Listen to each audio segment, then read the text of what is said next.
Welcome back to another episode of the Good Advice Podcast. Thanks for joining us today on our humble little show. Wherever you are, whatever you're doing, I hope to give you some good advice today. I'm your host, Blake Benz, the founder of the podcast. And this is the place where you like to give those little bits of tidbits, those actionable strategies that actually work in your business. It's why I'm so excited about today's episode. We have Brad Alexander on the podcast today, and we're talking a little bit about marketing. More importantly, how story-based marketing could be the thing you're missing that really scales your business from 1 million to 10 million. That 10x factor that is so hard to figure out.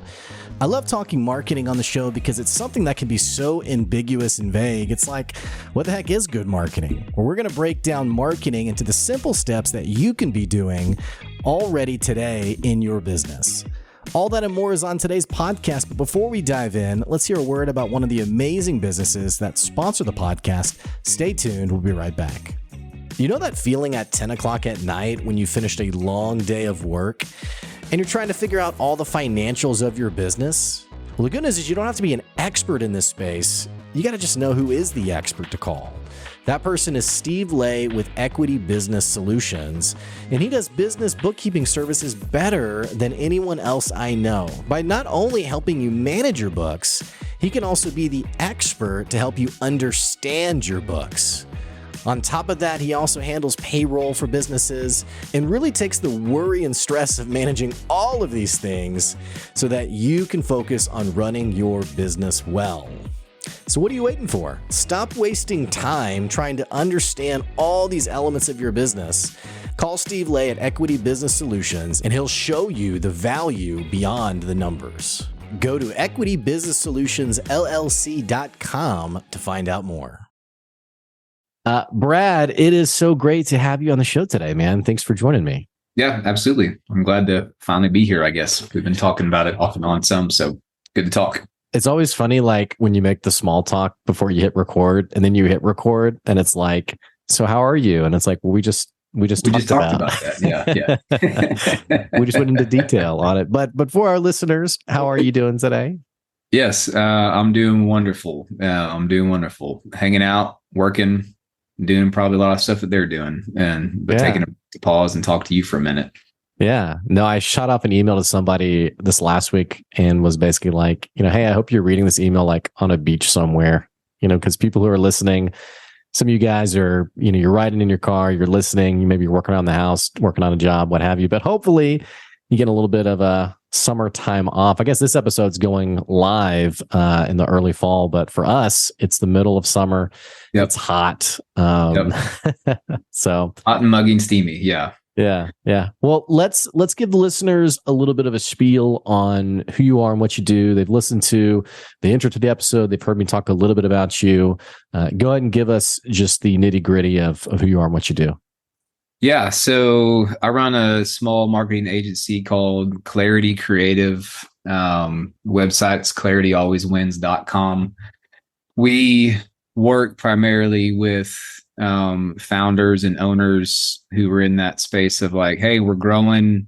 Maybe we're pushing $1 million in revenue, or maybe we're over that, but we're trying to get up to 5 or more in that space. But usually in those places, man, they've got a lot of people who are doing marketing things, but it feels like they're just shooting a shotgun around and trying to see what works and what doesn't. And so they don't really know what to say. They don't really know what to do. And they're not really sure if it's going to work. And so we come in and help them with that stuff. And usually around messaging, what do you say? Where does that need to show up? And then tactically, we're not like an SEO place or a ads place. Like we're really tactic agnostic. Like there's things we feel like everybody should do, but we're not trying to sell you some specific thing. So it's more of a, hey, let's give you some advisement. Let's give you some marketing plan. Let's give you some messaging and copywriting and help you get to work. And so that's really where we fit in. We work with people all over the place. But it's a good time. Love talking to people. I get to meet different business owners all the time. And it's exciting to see there's a lot of people doing a lot of good work. And that's just fun to hear and get to rub shoulders with. I love how you kind of differentiated what you do with the tactic in the sense of, it feels like you guys are kind of like the starting step before someone was to like do like a Google Ads campaign. And it's funny because it feels like a lot of business owners are actually backwards in that, Yeah. and that it's like, I was talking to a guy the other day who he was like, yeah, Google sent me an email that they're giving me a $500 ad credit. And I was like, well, hang on. Before you jump, this, right? Yeah. Before you jump into this. But it does feel like that's the norm, is that a lot of people, they start advertising, they start doing SEO, what have you.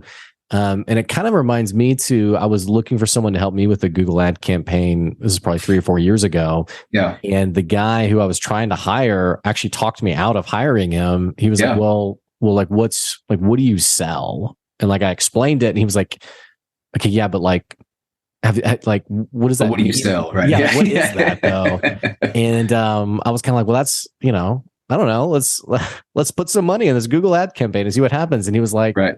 I think before you hire me, this is really, listening to you kind of brings me back to that memory of like, yeah, that's really the starting step. But a lot of us, it's like, yeah, I got to run ads. I got to do what have you. Right. Well, and I think absolutely. I see that all the time. Or it's more, you're already doing a bunch of stuff and you're like, this is just flushing money down the toilet and we have no idea why this isn't working, or we're real mad and we think that all marketing is a ripoff. And so we're just going to give up on it. Or we tried that once and, it may not have been the tactic. It may have been what was in it. There's a lot of different reasons but I, as a founder myself, and I'm sure you see this all the time too, when you're hanging out on social media on LinkedIn or Instagram or whatever, like you are constantly being fed ads because they figured out who you are. And they're like, they're just going to hit you with, you need to SEO this or Facebook ads or funnels this. So you're kind of like, and because they're good at marketing, and some of those things aren't necessarily things you shouldn't do. It's just like, that's what we think. And we just jump right to the tactic. And then get all in on that. Like, so we need to do SEO, right? And it was like, I don't know, maybe. Just because, and some people that makes sense, and some people that can take thousands of dollars in years to work. Do you need sales next week or do you need sales a year from now? And so anyway, we try to step back. There's things that everybody needs a website. You probably should do some email stuff, but in that we try to sit away from the specific tactics and then look at the whole picture and help you figure out what makes sense for your business to take steps forward. And then either we do some of the stuff or we have partnerships with other people that do things. So, but yeah, you're right. We kind of back out of accidents and mistakes and realize we should do something different, but it's hard to know that till you do that, Let me put you on the spot a little bit. For people who, they're running a business and we're talking about, bringing clarity to the chaos of who you are, what you sell. Surely a business owner knows those things, right?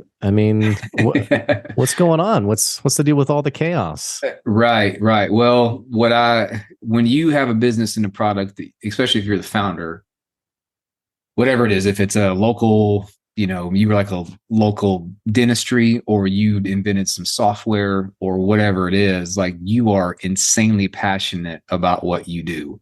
And because that, every angle of it, every technique about it, all the latest technologies and drivers and trends and all these things, because you love solving whatever this problem is that you feel like you're solving for people.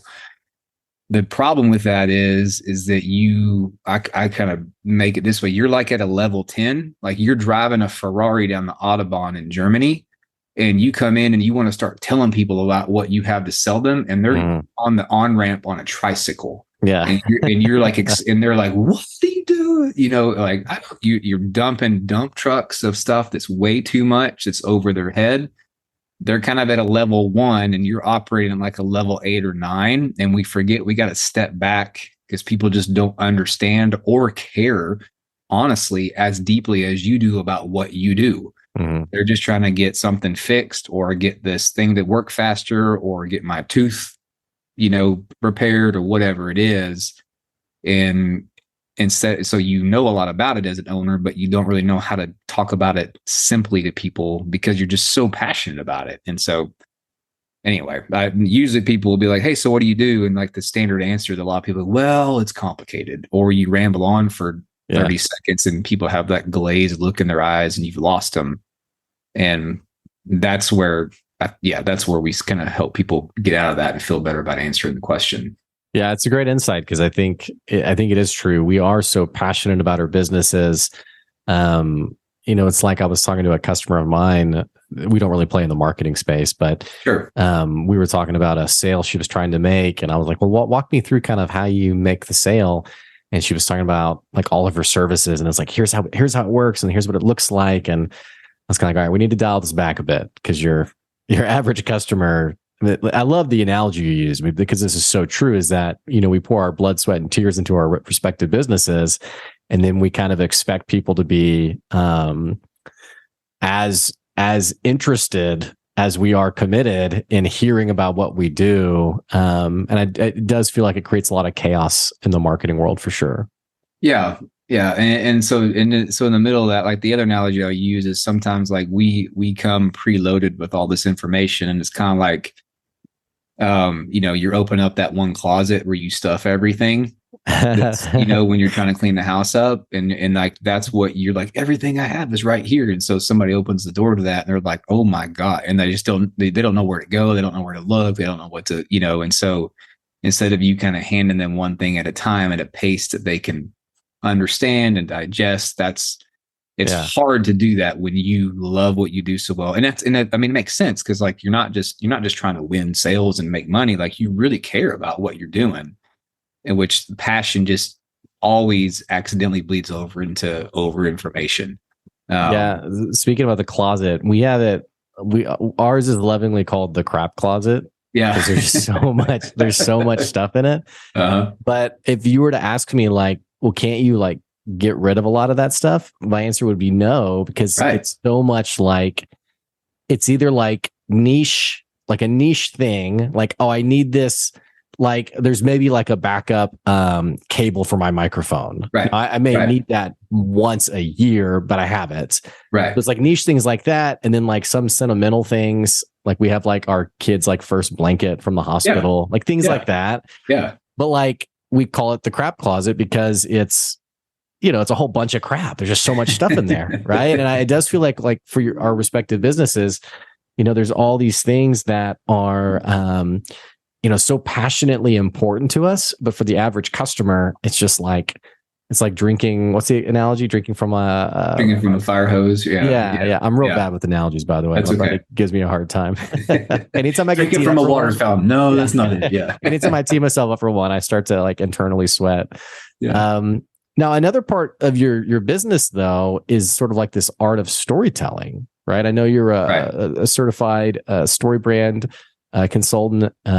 Story is a central piece of this. I'd love to hear more about this because actually, how about tell me a little bit more about that, and then I'll take the conversation further. Okay. Yeah. So like, what is it, or just what about it, or what do you? What is the power of story? Like, why story? I'm really intrigued by this. And I guess go ahead and like revealing my hand. The other thing that I think is a bit interesting about this is we know there's something really compelling about story, but we also know at the end of the day, people don't necessarily care about you. They care about the answer to their problem. Right. These things feel a bit mutually exclusive. So I'd love to hear kind of how these things pair together, and why this is such a central piece to your offer. Yeah. So story is, and I mean, it's obviously, I guess everywhere in marketing right now, like you're seeing it like, hey, we need to tell stories. Like stories in general are just more interesting, right? Like if there's some sort of arc that you watch, even like a little ad or like when you watch the Olympics, like the reason you watch the Olympics is not necessarily for what makes the event sticky is because they're like telling the stories of the people who are about to compete. So all of a sudden you're like emotionally vested, right? In this person who's about to, they grew up poor and broke their legs 7 times, and their dad died when they were 5, but now they're like going to go for the gold in the downhill slalom, right? And so, man, now I care if this person wins or at least does well and performs well. And so story, it just connects, it resonates. The baseline reason is because everybody can relate to it. Because every time you tell a story, even if it's not one that you exactly have experienced, it puts it in a framework where you probably have a similar experience, or you can identify how it feels to feel the way that the person telling the story felt, whatever it is. Like it's a bonding thing. It's a connecting piece. The other side of it is from a communication standpoint, man, we're inundated with just messaging and messages. You get text messages, social media ads, emails, radio stuff, or Spotify. I mean, whatever it is, you just got information being thrown at you all the time. And your brain literally just has to have some mechanism for filtering that stuff out, like what's important and what's not. And, in marketing specifically, in story specifically, like back in the day when before Apple became Apple, it's like if you could be creative, then you stood out. You weren't boring. Oh man, that's interesting. Now, everybody and their brother has tools in their hands to walk around and be creative, and the Canva and whatever. Like you can be creative without even being creative, and now it's AI.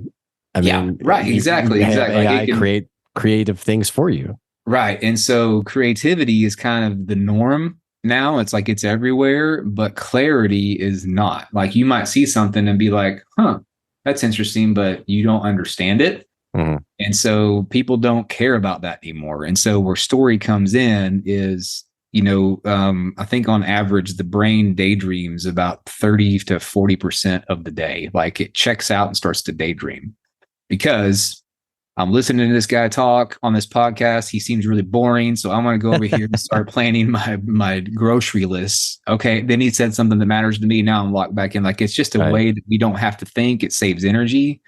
But when somebody locks into a novel or they go watch a movie, you will not daydream for like 90 minutes or like, Lord of the Rings 3-hour long, story, because you get it. And what story is as a principle, just for years and years and years, it's a way for us to make sense of the world. It's a sense making device. You want to communicate a truth, you tell a story, as opposed to just saying like, don't burn your hand on the stove. Like you tell some story and it just sticks and you can remember it. And so storytelling in general helps things be more memorable. It helps them be more relatable. That's kind of the first part of it. The other side where you talked about is like, but if you're talking about your story, but people don't really necessarily care about you, how does that work in the business side of it? And that's really, at least for StoryBrand as I don't work for them. I just certified in their offense, if you want to say it. And so where that framework comes in, it's a messaging framework where you use a formula of story, but you make your customers the focal point of the story and your brand is not. And so as opposed to, we got to tell our story. Yeah. Nobody cares about your story. They might like, after they start doing business with you, then they're interested. Hey, so tell me more. Then they do. Like when they first land on your website or they saw you, nobody wants to watch. You know what? Back in 1973, my dad started this company, and it's like, okay, like people that care about that are people who already know who you are. Right. And they're, oh, wow, that's interesting. But at first they want to know, hey, can you help? What are you going to do to make my life better? How can you solve my problem? And what do I need to do next? Like, and all those elements are can be pulled out of a story structure where your brand story is actually more about the customers it's not more about, it is 100% about the customers that you serve. And then you tell that story in a variety of ways or pull things out of that story to communicate, to advertise, to market, so that the customer is elevated as the one, man, you were the hero here. We're just trying to help you win the day. And we think our product or our service or our shoes or our juice or our clothes can help you do that. And so that's kind of where it relates into business. Yeah. And I've seen people do this really well and also not do it well. Like I think about a guy who does health insurance, and all of anything he talks about his business, he's talking about the people who didn't have health insurance or it was too expensive, and it's totally relatable. I mean, we've all gotten the bill. I mean, I got a bill for my 1-year-old the other day that I was like, what is this? I didn't even know. I didn't even know the clinic that it was from. I was like, where is this place? Yeah. So, he's telling stories like that you're relating with, and you're putting yourself in those shoes, which I think is the genius part of what you're talking about.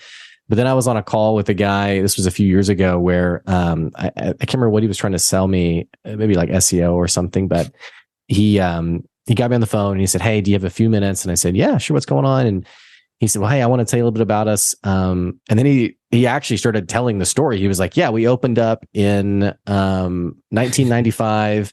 So we've been in business for 20 years and, we're here in Chicago. And I just was kind of like, oh, wow. Like it's kind of like, We're doing this. Like, He's literally telling me about themselves. Right. Yeah. It's kind of like the running joke of like, someone's like, well, yeah, what's your story? And you're like, oh, well, I was born in, and you're like, okay, hang on. That's too much. Not that far. Right. Well, so we get to the end of his story though. And he said, yeah. And so he kind of ended it with, and that's why we do what we do. We want to give back to small business owners and help them with their marketing, et cetera.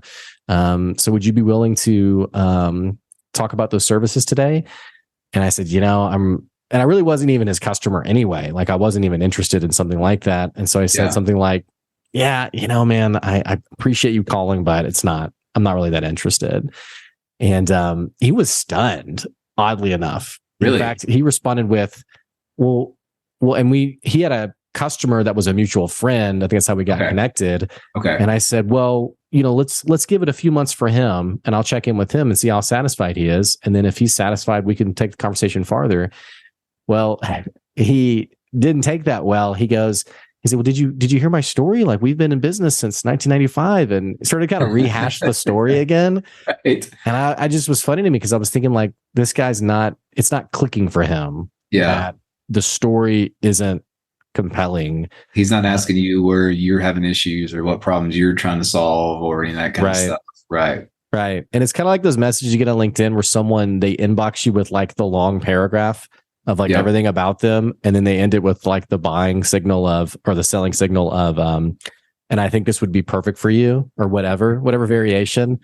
And you're thinking, well, we haven't even exchanged anything. Right. Like, how would you know what's perfect for me? But I think more often than not, I'm just trying not to be snarky to those people, but yeah, I know. Yeah. I agree we could have a whole episode, I'm sure, on LinkedIn direct messages. Yeah. Yeah. But getting back to the point though, I see the distinction you're making of telling the compelling story, but it's designed in a way where your customer's putting themselves in the main character role as opposed to, here's all the awesome things that we're doing, which I think for people listening, they get it, but it's still the temptation whenever you're pitching or you're talking about your business, because at the end of the day, we want validity. We want people to think that we have something legitimate. So it makes sense. Probably the best, another analogy that helps, and people have heard this when it comes to the sales process, at least, of like, I'm sure, like, you don't just go right in and I meet you the first time I meet you. Hi, I'm Brad. Hey, do you want to pay me money right now? Like, that we call it, you're jumping to marriage, you're jumping to proposal too quick, right? That kind of analogy. In the marketing space, I think of it more as like you're going out on dates with people.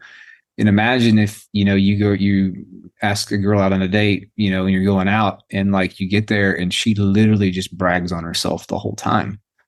And like, that's all she's doing. Yeah. When I was in high school, I did this and then I got this and then I went there and then I was in college, and like never ask you about yourself.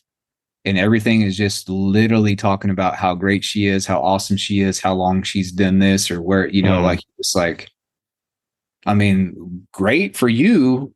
I don't really think you care a deal about me. Right. And that's that, because marketing is really just bridging that gap of relationship with people to build trust and build connection. To then, you know what, I'll take the next step and maybe talk to these people or go to their business or go get food there, whatever it is.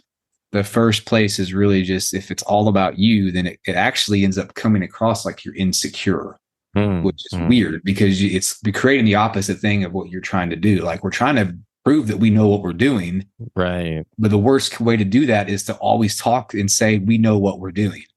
And you'd have to demonstrate that other ways. But yeah, it's like anybody that just talks about, I'm the best, I know what I'm doing. Like, you don't want to hang out with those people. You're kind of like, all right, you seem kind of like you're trying to compensate for something. I don't know what, but anyway. Yeah, and so it's tempting to not. It's just hard not to do that. Well, there's a weird nuance there too of like, I don't know how to do it well, but like sharing your wins to create a sense of trust without falling into the trap of that. And I honestly can't think of like a good example for it, but I do know when it's gotten awkward, like you're talking about. Like, I was on a phone call with the sales guy who he was like, yeah, I help coaches, which I'm a coach. Mhm. He said, hey, I help coaches hit 10 figures. And I was like, 10 figures? And he's like, yeah, like our customers have been hitting 10 figures. And I go, isn't that $1 billion? And he's like, oh, yeah. And I was like, wouldn't just like through pure commission, wouldn't you like be set? Like, why are you talking Why to are me? you still working? Yeah, I was like, what are you doing? Like, you should be retired. And he's like, I just love to give back. And I was like, okay, great. Yeah. But there's You're some so interesting generous with nuance your there time. of Right, like, right. it's like, okay, I want to hear in the story, I want to hear about the customers, but I also don't want to hear, I guess, past the realm of possibility of, it's kind of like, not to take it back to LinkedIn DMs, but it's like, I'll get a message that's like, hey, we had someone who started their business June 1st, and by June 30th, they were making $8 million a month. I'm like, no, you weren't. This did not happen. Like, why are you humanly lying? impossible, right? Yeah. They are selling drugs or their body, Right. one of the two. Right. I don't know which one, but Yeah, hopefully not either or both. yeah. Yeah.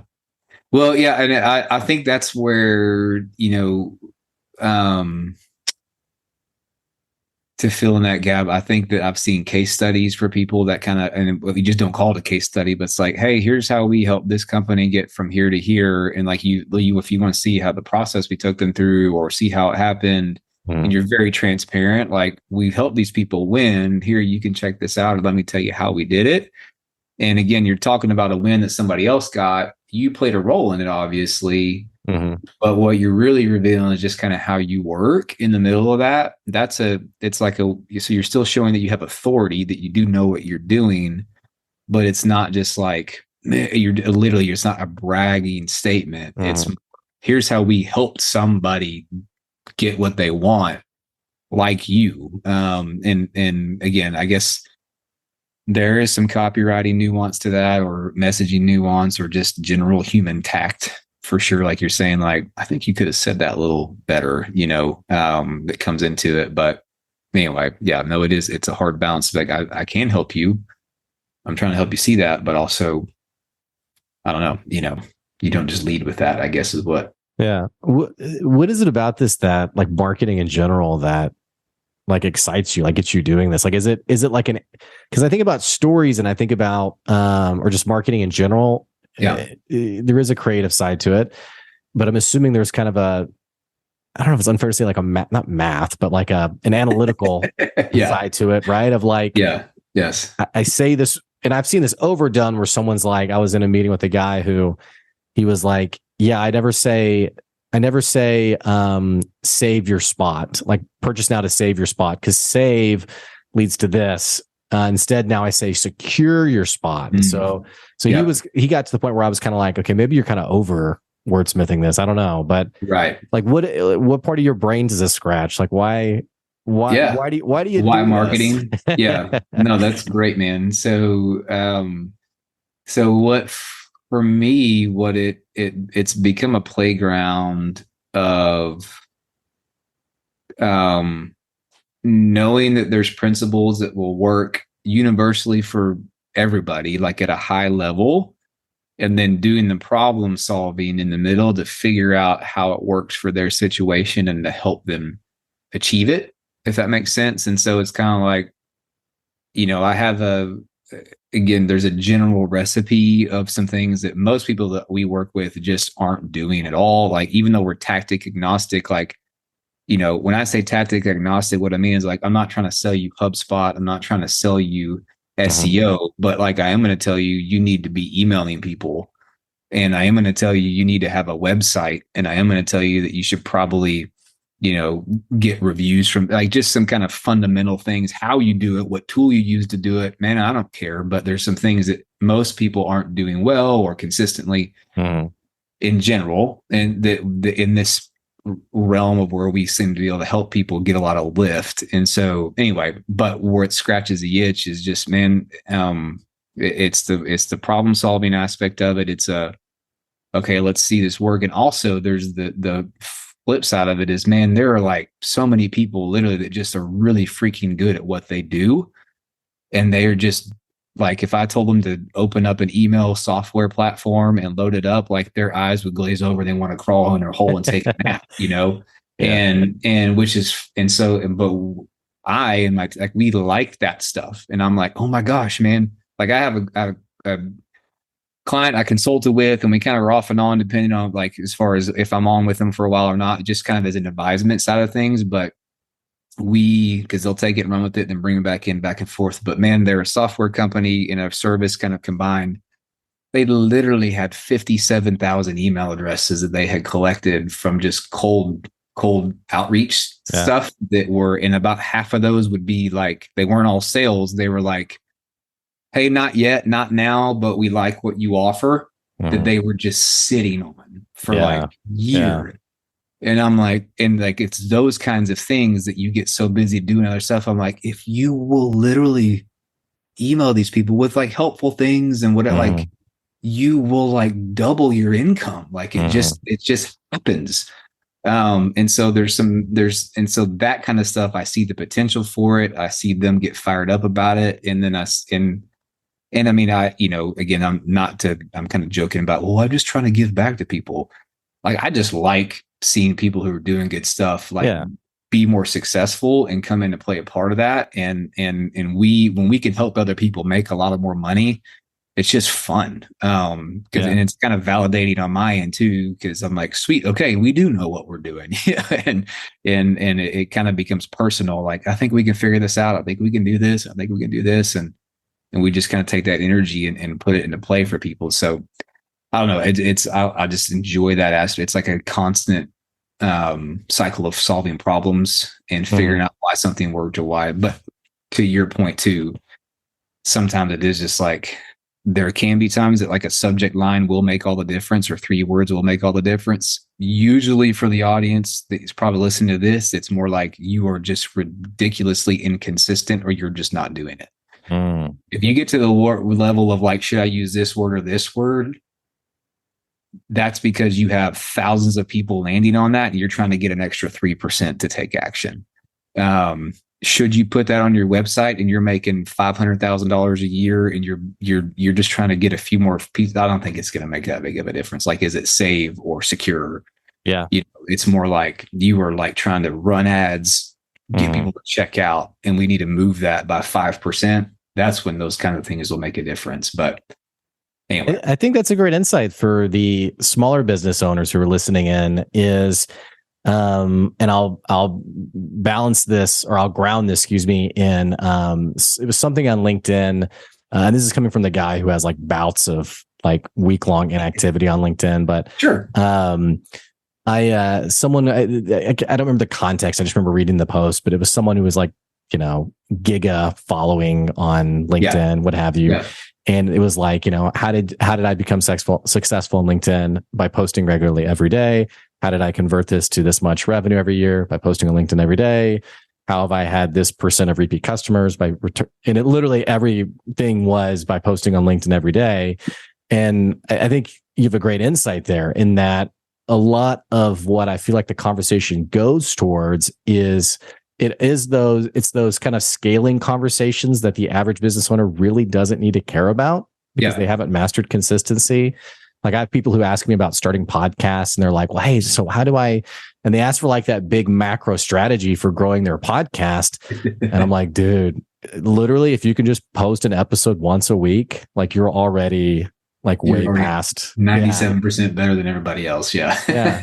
So another thing that makes me think of too is, I have a newsletter that goes out every week, and that started because my dad, he was in business for 40 years, amazing business guy. And back then, media was so much slower paced. Yeah, so he said a newsletter every month, sure, as opposed to every week. But the way he would talk about it was, 40 years in business, great business, been spotlighted a number of times. And he always points back to that newsletter as, it showed up in people's inbox once a month, and it at least let them know I hadn't died yet. So, so I think that consistency piece is something really empowering, I think, about that. Yeah. And I think where I get have problems with this because even in my own business, if like I want to grow, I want to do it at different times. Like you the default is to look to the people who have written a book, who have some formula, some process that now they're trying to sell or whatever. And not in a bad way. Like, hey, this worked for us. We're trying to help you see it. But where the things that they start to talk about and get granular about are things that, like, again, like a $25 million or $100 million company needs to figure out, not a $1 million company, and so we take this giant success story and yeah, we really figured out if we could optimize our ad spend and get this and change the words and make sure that we were in the right demographic and target it down between this ages. And so we walk away listening to that as a small business owner thinking, I got to do that. And it's like, again, those are issues that they have the luxury of trying to figure out because they have $100 million coming in every year and they can dial in on that and pay an entire team of people to sit around and figure that out and get into the weeds of it, where you're just trying to get more people to walk in your door. And you don't need to be that sophisticated because what those other guys at the $100 million level are doing is a lot of consistent stuff in a lot of other arenas that justify that sort of attention at that infinitesimal level. Yeah, it makes me think of, I had someone on the show who she has 100K followers on LinkedIn, and we were talking about like posting regularly. Yeah. And she was like, yeah, I post 2 videos a day. And I was like, that's like, what advice do you have for our listeners? And she was like, I don't have any advice because I have a whole like video team that like their only salaried job is to create video content. They're making it. Yeah. Right. It's literally their job is to. It's not heard from her computer doing it. Yeah. She's like, I literally just show up and get recorded and that's it. So I guess what I'm getting at maybe for our last question is for the aspiring smaller team, let's talk about that sub 1 million annual revenue business. Yeah. What does consistency look like in the marketing world or just in the messaging space? I mean, what does that realistically look like? Yeah, absolutely. That's a great question. So,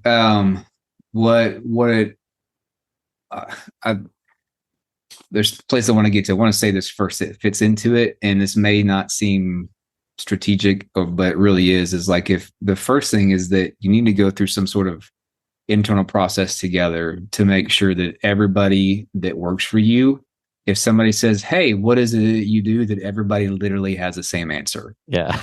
Like that. And that's where it starts. Seems like if there's 4 of you, if there's 20 of you, what is such and such? Well, blah, blah, blah, blah. And like there is a landed on answer to that. And that answer is a problem that you solve for people and how you help them solve it. It's not, well, it's complicated or whatever else. And so that is the core. If you can, that's a place to start. And that takes some work. It takes some time, whatever else. I mean, StoryBrand is a great framework for that. It's not the only one on the planet to get, but it helps. I think people can understand it. It gets you there in a place where you can do that.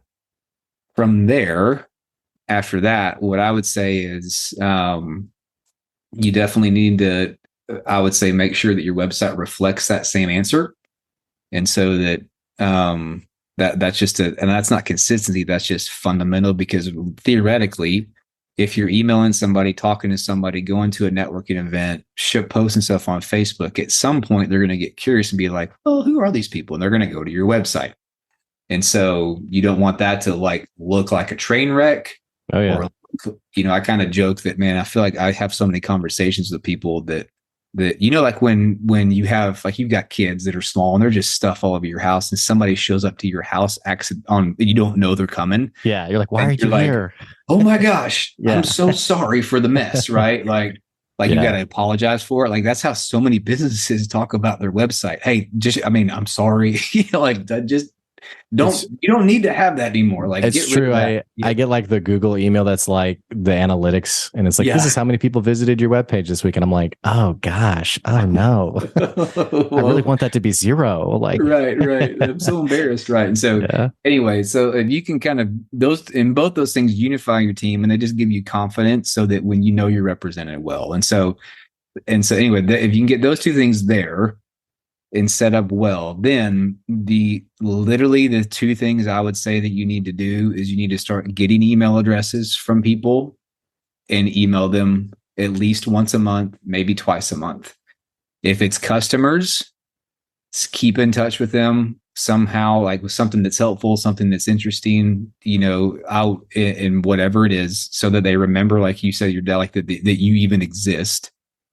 And then on the flip side, trying to collect email addresses at events or however you network and get people locally right now, whether you're offering a 10% off coupon or you have some checklist they can download that happens to fit with whatever you sell and serve. I don't know, something that you can create. I mean, the technical term for it's a lead generator, right? That somebody can give you in exchange for the email address and just start building an email list. Nobody that I've ever worked with has ever said, you know what, I wish we would have waited longer to build an email list. It's always like, crap, I wish we would have done this 5 years ago or when we started. And then if you can just figure out, because then the answer is, what are we going to email people? It needs to be helpful stuff, something that's interesting, something that relates to them, not just sell, right? If you can ignore everything else first and really feel like you can do that well, then you have permission to post some things on Facebook or post some things on Instagram or whatever else. But if you don't have the email thing consistent, I would say stop doing everything else and just spend a month or two figuring that part out. Because if you will thank yourself later for that, because people that get on your email list, they may not buy from you right now, but like I get all the time, 2 or 3 years later, they've been opening my emails. Hey, you know what? I've been needing to talk to you. Okay. And it sometimes that just takes that long. And then, yeah, go ahead. I was gonna say, yeah, it really does. I mean, same for me. I've had people who, and I don't dig into my analytics as much as I probably should, but people who I run into, they're like, yeah, I read your email. And I'm like, oh, I didn't even know you were on the list. Right. Because for me, I'm so small that everyone who's on the list pretty much is someone I've asked to be on it, or they've come like maybe through the website, but I know them in some way. So anyway, continue. Yeah. No, so like if you can get and people literally don't believe me on this, but like it's like depending on what Google search you do, the return on dollars on email marketing is either like 3,600% or 4,200%. I don't know any social media ads, Google ads person that can tell you that sort of rate of return. And so like, it's just use your daggum email list and build it. You can, if you don't know where to start and you're kind of like a solopreneur, ConvertKit is a great platform I would recommend. Some people like MailChimp. It's okay. Another, if you need some sophistication where you feel like you know a little bit more about this world, then ActiveCampaign is a great one. HubSpot's kind of like the Cadillac of it. That's expensive. It's great if you're a bigger business, but you don't need to go get it. Those would be 3 tools I could say, check it out. They will integrate with your website. You can do stuff and have automations and things that sometimes you feel like you can do, but nothing else. You can get in and make one email and write it every week or every month and just send it out. Outside of that, I would say if you can get on social, pick one channel where your people are and just get good at that one. Don't go to TikTok and Instagram and YouTube and whatever, just pick a social channel that seems that you like, that you enjoy being on yourself, because you're going to naturally want to be on it more and feel okay about it. And then that's where you start posting things and sharing stuff and just trying stuff out. And so, those are fundamental things that I feel like nobody really does. They jump to ads, they jump to, whatever else first. But I guarantee if you can have a website that's good, you can have some email marketing and a lead generator thing, something that people would want to give you their email address for in exchange for and get on your list. And then you're just reaching out to them with some helpful stuff and maybe offers here and there. You're just, you will thank yourself for that. But they're non-sexy things. And so people are like, well, but I'm not going to scale quickly. It's like, I don't care. It doesn't cost much. It just takes some attention. Yeah. And I think that is, kind of the secret sauce in the sense of it's not conceptually difficult to understand, but it is something that so few people are doing because it is so much sexier, I think, to jump to advertising or what have you, all these other things. Like I even talked to someone who they were saying like, yeah, I read that I can I was like on Fiverr and I saw that they're selling a service to get you followers on social media. And I was like, Don't do it. Dude, like, come on, man. Yeah. So it's not worth it. For you guys listening, I don't fault you for being curious about these things, but you have to know these tried and true methods. They don't seem as sexy, but they really do pay off. And more importantly, they don't necessarily pay off tomorrow, but definitely 7, 8, 9 months from now, you'll start to see the momentum from them. So it's really, it's great advice, Brad. And thank you also for being willing to share it. For people who are listening, who, by the way, maybe they're thinking about like those initial steps. They're either thinking like, okay, you know what? If I asked everyone who works for me, like, what's our thing? And they all gave me something different or worse, like we aren't really taking the step further from that. Right. What would be the best way for someone to reach out to you, to look into more info from you? Like what should people do next? Yeah, absolutely. So, I mean, you can literally you can email me. My website is clarityalwayswins.com. You can shoot me an email. I don't guarantee I'll be able to respond to it that day because but that's an easy way to start with at least the conversation. You can just go to that website and there's a schedule button there with a calendar link that you can find a time that's open. You're going to talk to me first. You're not going to talk to some random person on my team. Like I still am engaged with the first level of talking to people, love talking shop. And so you would do that. As far as just actually speaking with me, what I would say is if you're just interested in this messaging stuff in general, if you're looking and watching the video, there's this book I have a stack of here. It's called Building a Story Brand. It's like $18 on Amazon. Buy it and read it. That's the most affordable way to start the process. Or get it on Audible, whatever else. It's by Don Miller. They have some online platforms where you can like take a virtual workshop through the content as well. It's like $250. They have live workshops that if you really want to, I can actually work it out where I can be your coach through it and get you probably a discount on the registration. But that's like $1,000. These are just levels of price points. Or you can bring a guy like me in, or you can literally bring me in. I can work with you and your team. It costs a couple $1,000 to do that, to get you dialed in on it, because we're going to work in person and hash it out in a day. But all those levels are places that, if you are thinking about starting a business someday, go buy the book. If you've got a business and, you're running and gunning and you've got 3 or 4 employees and you just realize that, man, if we could get this done in a week instead of me trying to do it over the course of 6 months off and on, then that's when it makes sense to talk to a guy like me to just come in and help you get it done. That's what I would say. Yeah, all great stuff. Again, for our listeners, you can go to clarityalwayswins.com. And the book was Building a Story Brand, available on Amazon and Audible as well. Brad, thanks so much for joining me today on the show. I so appreciate it. Yeah, man. Good stuff, Blake. Thanks for you. And I know that you give a lot of good advice, obviously, with the podcast. It's a great way to come in. And I know people are benefiting from it. I know when I listen to it, I love it too. So thanks for having me. Thanks, man. Yeah. Well, and for our listeners, by the way, if this is the first time you've listened to a Good Advice episode, what the heck you waiting on? Click these subscribe or follow buttons. We keep bringing you good advice. We have all sorts of great guests like Brad on the show on a weekly basis. And also don't forget that you can continue to stay up to date on the podcast on whatever platform you prefer to listen to. We do have a Patreon. If you want to buy me a cup of coffee and support the podcast, it's just at patreon.com/goodadvice. And if you're a business, you want to advertise on the podcast, got lots of awesome opportunities there as well. You can email me, Blake, at goodadvicecoaching.com. All of that will be in the episode description, along with Brad's info as well. Having said that, thank you guys for listening today. That's today's Good Advice. We'll catch you later. See ya.